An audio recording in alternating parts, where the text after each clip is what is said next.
بابے نے لمبا سا سانس لیا اور بولا، کاکا تم چاہتے کیا ہو؟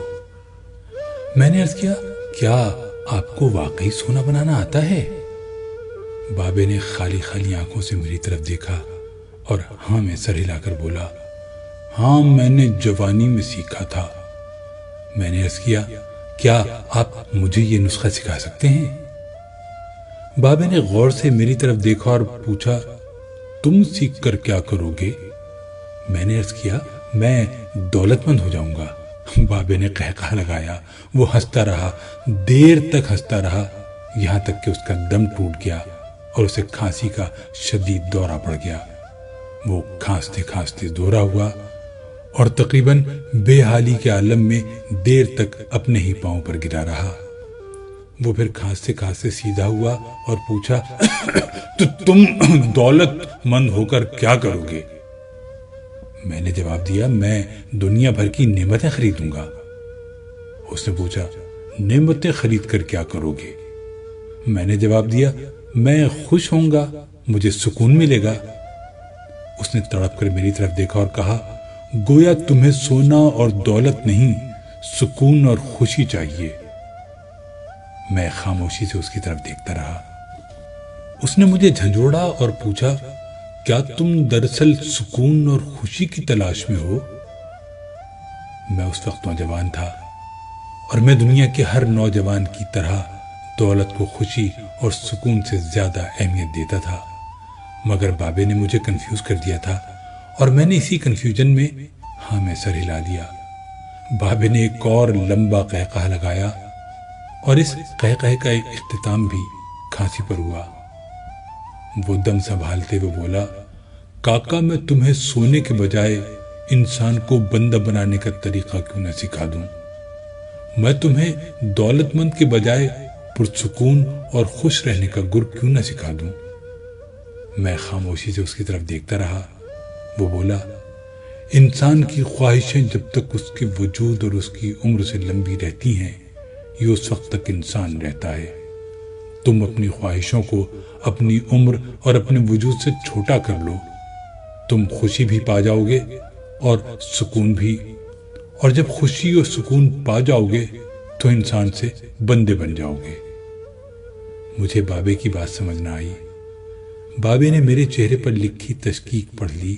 وہ بولا، تم قرآن مجید میں پڑھو، اللہ تعالیٰ خواہشوں میں لتھڑے لوگوں کو انسان کہتا ہے اور اپنی محبت میں رنگے خواہشوں سے آزاد لوگوں کو بندہ۔ بابے نے اس کے بعد کامران کی بارہ دری کی طرف اشارہ کیا اور بولا، اس کو بنانے والا بھی انسان تھا، وہ اپنی عمر سے لمبی اور مضبوط عمارت بنانے کے خبر میں مبتلا تھا۔ وہ پوری زندگی دولت بھی جمع کرتا رہا، مگر اس دولت اور عمارت نے اسے سکون اور خوشی نہ دی۔ خوش میں ہوں اس دولت مند کی گری پڑی بارہ دری میں برستی بارش میں بے امان بیٹھ کر۔ میں نے بے صبری سے کہا، اور میں بھی۔ اس نے قہقہ لگایا اور جواب دیا، نہیں تم نہیں، تم جب تک تانبے کو سونا بنانے کا خبت پالتے رہو گے، تم اس وقت تک خوشی سے دور بھٹکتے رہو گے، تم اس وقت تک سکون سے دور رہو گے۔ بابے نے اس کے بعد زمین سے چھوٹی سی ٹہنی توڑی اور فرش پر رگڑ کر بولا، لو میں تمہیں انسان کو بندہ بنانے کا نسخہ بتاتا ہوں۔ اپنی خواہشوں کو کبھی اپنے قدموں سے آگے نہ نکلنے دو۔ جو مل گیا اس پر شکر کرو، جو چھن گیا اس پر افسوس نہ کرو۔ جو مانگ لے اس کو دے دو، جو بھول جائے اسے بھول جاؤ۔ دنیا میں بے سامان آئے تھے، بے سامان واپس جاؤ گے۔ سامان جمع نہ کرو، ہجوم سے پرہیز کرو، تنہائی کو ساتھی بناؤ۔ مفتی ہو تب بھی فتویٰ جاری نہ کرو، جسے خدا ڈھیل دے رہا ہو اس کا کبھی احتساب نہ کرو۔ بلا ضرورت سچ فساد ہوتا ہے، کوئی پوچھے تو سچ بولو، نہ پوچھے تو چپ رہو۔